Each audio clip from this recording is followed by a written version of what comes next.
Hi foodies, welcome to Soumya food house. ಇವತ್ತಿನ special ಏನಪ್ಪ ಅಂದರೆ ಕರ್ನಾಟಕದ ಸ್ಪೆಷಲ್ ವಾಂಗಿಬಾತನ್ನು ಯಾವ ರೀತಿ ಮಾಡೋದು ಅಂತ ನೋಡೋಣ. ಇದನ್ನು ನಾವು ಮದುವೆ ಶುಭ ಸಮಾರಂಭಗಳಲ್ಲಾಗಿರ್ಬೋದು, ಅಥವಾ ಲಂಚ್ ಬಾಕ್ಸ್ಗೆ ಇದನ್ನು ನಾವು ಪ್ರಿಪೇರ್ ಮಾಡ್ಬೋದು, ಅಥವಾ ಬೆಳಗಿನ ಬ್ರೇಕ್ಫಾಸ್ಟ್ಗೆ ಇದನ್ನು ನಾವು ಪ್ರಿಪೇರ್ ಮಾಡೋದ್ರಿಂದ ಟೇಸ್ಟು ತುಂಬ ಚೆನ್ನಾಗಿ ಇರುತ್ತೆ. ನೋಡಿ, ಪೌಡರಿಂದ ಹಿಡಿದು ಗೊಜ್ಜಿಂದ ಹಿಡಿದು ಯಾವ ರೀತಿ ಇದನ್ನು ಸ್ಟೆಪ್ ಬೈ ಸ್ಟೆಪ್ಪು ಮಾಡೋದು ಅಂತ ನೋಡೋಣ. ಅದಕ್ಕಿಂತ ಮುಂಚೆ ಯಾರೆಲ್ಲ ನಮ್ಮ ಚಾನಲನ್ನು ಸಬ್ಸ್ಕ್ರೈಬ್ ಆಗಿಲ್ಲ, ಸೊ ಕೆಳಗಡೆ ಕಾಣ್ತಿರ್ತಕ್ಕಂಥ ಸಬ್ಸ್ಕ್ರೈಬ್ ಬಟನ್ ಮೇಲೆ ಒತ್ತಿ ಮತ್ತು ಬೆಲ್ ಐಕಾನ್ ಮೇಲೆ ಕ್ಲಿಕ್ ಮಾಡಿ. ಸೊ ಇದನ್ನು ಯಾವ ರೀತಿ ಮಾಡೋದು ಅಂತ ನೋಡೋಣ. ಮೊದಲಿಗೆ ಗ್ಯಾಸ್ ಮೇಲೆ ಒಂದು ಪ್ಯಾನನ್ನು ಇಟ್ಟು ಅದಕ್ಕೆ 1 ಬೌಲಷ್ಟು ಕಡಲೆಬೇಳೆನ ಹಾಕೋಬೇಕು. ಕಡಲೆಬೇಳೆನ ಚೆನ್ನಾಗಿ ರೋಸ್ಟ್ ಮಾಡ್ಕೋಬೇಕು. ಈ ಥರ ಚೆನ್ನಾಗಿ ಗೋಲ್ಡನ್ ಬ್ರೌನ್ ಕಲರ್ ಬರೋವರೆಗೂ ಮೀಡಿಯಂ ಸೈಜಲ್ಲಿ ಇದನ್ನು ನಾವು ರೋಸ್ಟ್ ಮಾಡ್ಕೋಬೇಕು. ಇದು ಎಷ್ಟು ಚೆನ್ನಾಗಿ ಲೋ ಫ್ಲೇಮಲ್ಲಿ ರೋಸ್ಟ್ ಮಾಡ್ಕೊತೀವೋ ಟೇಸ್ಟು ಅಷ್ಟು ಚೆನ್ನಾಗಿ ಬರುತ್ತೆ. ಇದನ್ನು ಈ ಥರ ರೋಸ್ಟ್ ಮಾಡಿ ಒಂದು ಪ್ಲೇಟ್ಗೆ ತಗೋಬೇಕು. ನೆಕ್ಸ್ಟ್ ಅದೇ ಪ್ಯಾನ್ಗೆ 1 ಟೇಬಲ್ ಸ್ಪೂನ್ ಮೆಂತ್ಯ ಕಾಳನ್ನು ಹಾಕಬೇಕು. ಅದಾದಮೇಲೆ ಒಂದು 5ರಿಂದ 6 ಲವಂಗ, 1 ಟೇಬಲ್ ಸ್ಪೂನಷ್ಟು ಕಾಳುಮೆಣಸು, ಒಂದು 3 ಏಲಕ್ಕಿ, 1.5 ಇಂಚಷ್ಟು ಚಕ್ಕೆನ ಹಾಕಬೇಕು. ಅದಾದಮೇಲೆ ಒಂದು ಸ್ವಲ್ಪ ಜಾಕಾಯಿನ ಹಾಕಬೇಕು. ಜಾಕಾಯಿ ಇಲ್ಲ ಅಂದರೆ ಜಾಪತ್ರೆನೂ ಕೂಡ ಹಾಕ್ಬೋದು. ಹಾಕ್ಬಿಟ್ಟು ಇದನ್ನು ಅಷ್ಟೇ ಮೀಡಿಯಮ್ ಸೈಜಲ್ಲಿ ಚೆನ್ನಾಗಿ ರೋಸ್ಟ್ ಮಾಡಿ ಇದನ್ನು ಒಂದು ಪ್ಲೇಟ್ಗೆ ತೆಗಿಬೇಕು. ನೆಕ್ಸ್ಟ್ ನಾವು ಇದಕ್ಕೇನೆ 1 ಟೇಬಲ್ ಸ್ಪೂನಷ್ಟು ಜೀರಿಗೆನ ಹಾಕಬೇಕು.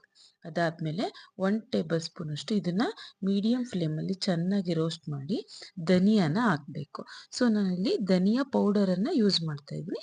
ನೀವು ಧನಿಯಾ ಕಾಳನ್ನು ಕೂಡ ಹಾಕಬಹುದು. ಅದನ್ನು ಕೂಡ ನೀಟಾಗಿ ಇದೇ ರೀತಿ ರೋಸ್ಟ್ ಮಾಡಿಬಿಟ್ಟು ಅದನ್ನು ಒಂದು ಪ್ಲೇಟ್ಗೆ ತಕ್ಕೋಬೇಕು. ಅದಾದಮೇಲೆ ಇದಕ್ಕೆ ಒಂದು 2ರಿಂದ 3 ಟೇಬಲ್ ಸ್ಪೂನಷ್ಟು ಎಣ್ಣೆನ ಹಾಕಬೇಕು. ಎಣ್ಣೆ ಎಲ್ಲ ಚೆನ್ನಾಗಿ ಕಾದ್ಮೇಲೆ ಒಂದು ಹಿಡಿಯಷ್ಟು ಅಂದರೆ ಒಂದು 20 ಬ್ಯಾಡಗಿ ಮೆಣಸಿನ್ಕಾಯಿ, ಒಂದು 5 ಗುಂಟ್ನೂರು ಮೆಣಸಿನ್ಕಾಯಿನ ಹಾಕ್ಕೊಂಡು ಈ ಥರ ಮೀಡಿಯಮ್ ಫ್ಲೇಮಲ್ಲಿ ಚೆನ್ನಾಗಿ ಇದನ್ನು ಫ್ರೈ ಮಾಡ್ಕೋಬೇಕು. ನಾವು ಎಣ್ಣೆನ ಹಾಕೋದ್ರಿಂದ ಏನಾಗುತ್ತೆ ಅಂದರೆ ಮೆಣಸಿನ್ಕಾಯಿಲಿ ಇರ್ತಕ್ಕಂತಹ ಘಾಟಿನ ಅಂಶ ಎಲ್ಲ ಹೋಗುತ್ತೆ. ಸೊ ನಮಗೆ ಘಾಟು ಬರಲ್ಲ. ಸೊ ಇದೆಲ್ಲ ಈ ಥರ ರೋಸ್ಟ್ ಮಾಡಿಕೊಂಡು ತಣ್ಣಗಾದ್ಮೇಲೆ ಇದನ್ನು ಪೌಡ್ರ್ ಮಾಡ್ಕೋಬೇಕು. ಇದಕ್ಕೇನೆ ಇವಾಗ ನಾವು 1 ಟೇಬಲ್ ಸ್ಪೂನಷ್ಟು ಗಸಗಸೆನ ಹಾಕ್ಕೊಂಡು ನೆಕ್ಸ್ಟು ಏನು ಬ್ಯಾಡಗಿ ಮೆಣಸಿನ್ಕಾಯಿ ಫ್ರೈ ಮಾಡಿ ಇಟ್ಕೊಂಡಿದ್ದೀವಲ್ಲ ಅದನ್ನು ಕೂಡ ಹಾಕ್ಬಿಟ್ಟು ಚೆನ್ನಾಗಿ ನಾವು ನೈಸಾಗಿ ಪೌಡರ್ ರೀತಿ ನಾವು ರುಬ್ಕೋಬೇಕು. ಬ್ಯಾಡಗಿ ಮೆಣಸಿನ್ಕಾಯಿನೂ ಈ ಏನು ಬಿಸಿ ಮಾಡಿರ್ತಕ್ಕಂಥ ಎಲ್ಲ ಪದಾರ್ಥನೂ ಒಂದೇ ಸರ್ತಿ ಹಾಕಿ ಮಿಕ್ಸ್ ಮಾಡಿ ಪೌಡರ್ ಮಾಡೋದ್ರಿಂದ ಏನಾಗುತ್ತೆ ನೋಡಿ, ಇದೇ ಥರ ಕರೆಕ್ಟಾಗಿ ಪೌಡರ್ ಬರುತ್ತೆ. ನೀವು ಒಂದೊಂದು ಸರ್ತಿ ಹಾಕ್ಕೊಂಡಾಗ ನೀಟಾಗಿ ಬರಲ್ಲ. ನೋಡಿ ಕಲರ್ ಎಷ್ಟು ಕರೆಕ್ಟಾಗಿ ನ್ಯಾಚುರಲ್ ಆಗಿ ಬಂದಿದೆ ಅಂತ. ಸೊ ಈಗ ಯಾವ ರೀತಿ ಗೊಜ್ಜು ಮಾಡೋದು ಅಂತ ನೋಡೋಣ. ಗ್ಯಾಸ್ ಮೇಲೆ ಒಂದು ಬಾಣಲೆ ಇಟ್ಟು ಅದಕ್ಕೆ ಒಂದು 4ರಿಂದ 5 ಟೇಬಲ್ ಸ್ಪೂನಷ್ಟು ಎಣ್ಣೆ ಹಾಕಬೇಕು. ಎಣ್ಣೆ ಎಲ್ಲ ಚೆನ್ನಾಗಿ ಕಾದ್ಮೇಲೆ 1 ಟೇಬಲ್ ಸ್ಪೂನಷ್ಟು ತುಪ್ಪನ ಹಾಕ್ಕೋಬೇಕು. ತುಪ್ಪನೂ ಕೂಡ ಕರಗಿದ್ಮೇಲೆ ಇದಕ್ಕೆ ನಾವು ಇವಾಗ ಒಂದು 10ರಿಂದ 15 ಗೋಡಂಬಿನ ಹಾಕ್ಕೋಬೇಕು. ಅದಾದಮೇಲೆ ಒಂದು 2 ಟೇಬಲ್ ಸ್ಪೂನಷ್ಟು ಉದ್ದಿನ ಬೇಳೆನ ಹಾಕ್ಕೋಬೇಕು. ಅದ್ರ ಜೊತೆಗೇನೆ ಅರ್ಧ ಟೇಬಲ್ ಸ್ಪೂನಷ್ಟು ಸಾಸಿವೆ ಮತ್ತು ಒಂದು ಅರ್ಧ ಟೇಬಲ್ ಸ್ಪೂನಷ್ಟು ಜೀರಿಗೆನ ಹಾಕ್ಕೋಬೇಕು. ಇಷ್ಟು ಪದಾರ್ಥನ ಹಾಕ್ಬಿಟ್ಟು ನೀಟಾಗಿ ಗೋಲ್ಡನ್ ಬ್ರೌನ್ ರೀತಿ ಬರೋ ರೀತಿ ಇದನ್ನು ಚೆನ್ನಾಗಿ ನಾವು ಫ್ರೈ ಮಾಡ್ಕೋಬೇಕು. ಇದೆಲ್ಲ ಚೆನ್ನಾಗಿ ಫ್ರೈ ಮಾಡ್ಕೊಂಡ್ಮೇಲೆ ಇವಾಗ ನಾವು ಇದಕ್ಕೆ ಒಂದು ಮೀಡಿಯಮ್ಮು ಈರುಳ್ಳಿ ಗೆಡ್ಡೆನ ಉದ್ದುದ್ದಕ್ಕೆ ಹೆಚ್ಚಿ ಹಾಕಬೇಕು. ನೋಡಿ, 1 ಬೌಲಷ್ಟು ಈರುಳ್ಳಿ ಗೆಡ್ಡೆ ಹಾಕಿ ಅದ್ರ ಜೊತೆಗೇನೆ ಒಂದು 2 ಟೇಬಲ್ ಸ್ಪೂನಷ್ಟು ಕರಿಬೇವನ್ನು ಹಾಕಬೇಕು. ಹಾಕ್ಬಿಟ್ಟು ಚೆನ್ನಾಗಿ ನೀಟಾಗಿ ಇದನ್ನು ಮಿಕ್ಸ್ ಮಾಡಬೇಕು. ಇದೆಲ್ಲ ನೀಟಾಗಿ ಮಿಕ್ಸ್ ಆಗ್ತಾ ಇದ್ದಾಗ ಇವಾಗ ನಾವು ಮೈಸೂರು ಬದನೆನ ಈ ಥರ ಚಿಕ್ಕ ಚಿಕ್ಕದಾಗಿ ಕಟ್ ಮಾಡಿರ್ತಕ್ಕಂತಹ ಬದನೆನ 3 ಬೌಲಷ್ಟು ಹಾಕಬೇಕು. ಹಾಕ್ಬಿಟ್ಟು ಇದನ್ನು ಅಷ್ಟೇ ನೀಟಾಗಿ ನಾವು ಮಿಕ್ಸ್ ಮಾಡಬೇಕು. ಇದನ್ನೆಲ್ಲ ನೀಟಾಗಿ ಮಿಕ್ಸ್ ಮಾಡಿದ್ಮೇಲೆ ಇವಾಗ ನಾನು ಇದಕ್ಕೆ ಒಂದು ಲಿಡ್ನ ಕ್ಲೋಸ್ ಮಾಡಿಬಿಟ್ಟು ಒಂದು 3ರಿಂದ 4 ನಿಮಿಷಗಳ ಕಾಲ ಮೀಡಿಯಮ್ ಫ್ಲೇಮ್ ಮಾಡಿ ಇದನ್ನು ನಾವು ಬಿಡಬೇಕು. ಸೊ ಮೀಡಿಯಮ್ ಫ್ಲೇಮ್ ಮಾಡಿ ಬಿಟ್ಟ ಮೇಲೆ ಮಧ್ಯೆ ಮಧ್ಯೆ ಈ ಥರ ಇದನ್ನು ತೆಗೆದುಬಿಟ್ಟು ಅವಾಗವಾಗ ಮಿಕ್ಸ್ ಮಾಡ್ತಾ ಇರಬೇಕು. ಇಲ್ಲ ಅಂದರೆ ಇದು ತಳ ಹಿಡಿಯುತ್ತೆ. ಸೊ ವಾಂಗಿಭಾತನ್ನು ಯಾವಾಗಲೂ ನಾವು ಮೀಡಿಯಮ್ ಫ್ಲೇಮಲ್ಲಿ ಬೇಯಿಸೋದ್ರಿಂದ ಅದ್ರ ಟೇಸ್ಟು ಅಷ್ಟೇ ಚೆನ್ನಾಗಿ ಬರುತ್ತೆ. ನಾವು ಜೋರಾಗಿಟ್ಟಾಗ ಏನಾಗುತ್ತೆ ಉರಿನ ಅದು ಎಲ್ಲ ಸೀದೋಗುತ್ತೆ. ಸೊ ಅದ್ರ ಟೇಸ್ಟು ಬರಲ್ಲ. ಸೊ, ಅದಕ್ಕೆ ಈ ಥರ ಮೀಡಿಯಂ ಫ್ಲೇಮಲ್ಲಿ ಅವಾಗವಾಗ ಲಿಡ್‌ನ ಮುಚ್ಚಿ ತೆಗೆದು ಅದಾದ್ಮೇಲೆ ಬೆಂದ್ಮೇಲೆ ಇದಕ್ಕೆ ಮಾಡಿರ್ತಕ್ಕಂಥ ವಾಂಗಿಬಾತ್ ಪೌಡರನ್ನು 3 ಟೇಬಲ್ ಸ್ಪೂನಷ್ಟು ಹಾಕ್ಕೋಬೇಕು. ಅದಾದ್ಮೇಲೆ ಒಂದು ಅರ್ಧ ಟೇಬಲ್ ಸ್ಪೂನಷ್ಟು ಅರಿಶಿಣನ ಹಾಕ್ಕೋಬೇಕು, ಅರಿಶಿಣ ಪುಡಿ.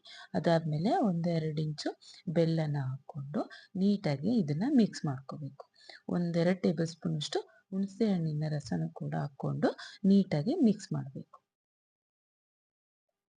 ಇದೆಲ್ಲ ಪದಾರ್ಥನು ನೀಟಾಗಿ ಮಿಕ್ಸ್ ಮಾಡಿ ಇದಕ್ಕೆ ಇವಾಗ ಕೊನೆಯದಾಗಿ ನಾವು ಉಪ್ಪನ್ನು ಹಾಕಬೇಕು. 1 ಟೇಬಲ್ ಸ್ಪೂನಷ್ಟು ರುಚಿಗೆ ತಕ್ಕಷ್ಟು ಉಪ್ಪು ಮತ್ತು ಒಂದು ಸ್ವಲ್ಪ ಕೊತ್ತಂಬರಿ ಸೊಪ್ಪನ್ನು ಹಾಕಿ ನೀಟಾಗಿ ಮಿಕ್ಸ್ ಮಾಡಿಬಿಟ್ಟು ಅದನ್ನು ಆಫ್ ಮಾಡಿ ಒಂದು ಲಿಡ್‌ನ ಕ್ಲೋಸ್ ಮಾಡಿ ಒಂದು 2 ನಿಮಿಷಗಳ ಕಾಲ ಬಿಟ್ಟಾಗ ಅದು ನೀಟಾಗಿ ಮಸಾಲೆ ಪದಾರ್ಥನೆಲ್ಲ ಹೀರ್ಕೊಂಡು ಕರೆಕ್ಟು ಕನ್ಸಿಸ್ಟೆನ್ಸಿಲಿ ಅದು ಬೆಂದಿರುತ್ತೆ ನೋಡಿ. ಕರೆಕ್ಟಾಗಿ ಅದೆಲ್ಲ ಎಣ್ಣೆ ಬಿಟ್ಕೊಂಡು ಕರೆಕ್ಟಾಗಿರುತ್ತೆ. ಸೊ, ಇವಾಗ ನಾವು ಮಾಡಿರ್ತಕ್ಕಂತಹ ಅನ್ನ ಇರುತ್ತಲ್ಲ, ಆ ಅನ್ನನ ಹಾಕಿ ನೀಟಾಗಿ ಮಿಕ್ಸ್ ಮಾಡಬೇಕು. ಸೊ, ನೋಡಿ, ಅನ್ನನ ಯಾವಾಗಲೂ ನಾವು ಉದ್ರುದ್ರಾಗಿ ಮಾಡ್ಕೋಬೇಕು. ಮತ್ತು ನಾವು ಮಾಡಿದ ತಕ್ಷಣ ಬಿಸಿ ಅನ್ನನ ಹಾಕ್ಬಾರ್ದು. ಯಾವಾಗಲೂ ಸ್ವಲ್ಪ ಬೆಚ್ಚಗಾದ್ಮೇಲೆ ಅನ್ನ ಹಾಕಿ ಮಿಕ್ಸ್ ಮಾಡೋದ್ರಿಂದ ನೀಟಾಗಿ ಮಿಕ್ಸ್ ಆಗುತ್ತೆ. ಇಲ್ಲ ಅಂದರೆ ಅನ್ನ ಏನಾಗುತ್ತೆ, ಮೆತ್ತಗಾಗುತ್ತೆ. ಸೊ, ನೋಡಿದ್ರಲ್ಲ, ಬಿಸಿ ಬಿಸಿಯಾಗಿ ಯಾವ ರೀತಿ ನಾವು ಮದುವೆ ಮನೆಗಳ ಶೈಲಿಯಲ್ಲಿ ಮಾಡುವಂತಹ ವಾಂಗಿಬಾತನ್ನು ಮಾಡಬಹುದು ಮನೆಯಲ್ಲಿ ಈಸಿಯಾಗಿ ಅಂತ. ಸೊ, ಇದನ್ನು ಇವಾಗ ನಾವು ಸರ್ವ್ ಮಾಡಿದರೆ ಬಿಸಿ ಬಿಸಿಯಾಗಿರುವಂತಹ ವಾಂಗಿಬಾತ್ ರೆಡಿ ಆಯಿತು. ಸೊ, ಯಾರಿಗೆಲ್ಲ ಈ ರೆಸಿಪಿ ಇಷ್ಟ ಆಯಿತು, ನೀವು ಕೂಡ ಈ ರೆಸಿಪಿನ ಟ್ರೈ ಮಾಡಿ. ನಿಜ ಟೇಸ್ಟ್ ಮಾತ್ರ ತುಂಬ ಚೆನ್ನಾಗಿರುತ್ತೆ. ನಿಮ್ಮ ಅನಿಸಿಕೆ ಅಭಿಪ್ರಾಯನೂ ಕೂಡ ಕಾಮೆಂಟ್ ಮೂಲಕ ನಮಗೆ ತಿಳಿಸಿ. ಮತ್ತು ಇದೇ ಥರದ ವಿಡಿಯೋಸ್ ಬೇಕಂದರೆ ನಮ್ಮ ಪೇಜ್ನ ಫಾಲೋ ಮಾಡೋದನ್ನು ಮರಿಬೇಡಿ. ಮತ್ತು ನಮ್ಮ ಚಾನಲನ್ನು ಸಬ್ಸ್ಕ್ರೈಬ್ ಕೂಡ ಆಗಿ. ಮತ್ತು ಈ ವಿಡಿಯೋನ ನಿಮ್ಮ ಫ್ರೆಂಡ್ಸ್ ಆ್ಯಂಡ್ ಫ್ಯಾಮಿಲಿಗೂ ಕೂಡ ಶೇರ್ ಮಾಡಿ. Thank you for watching.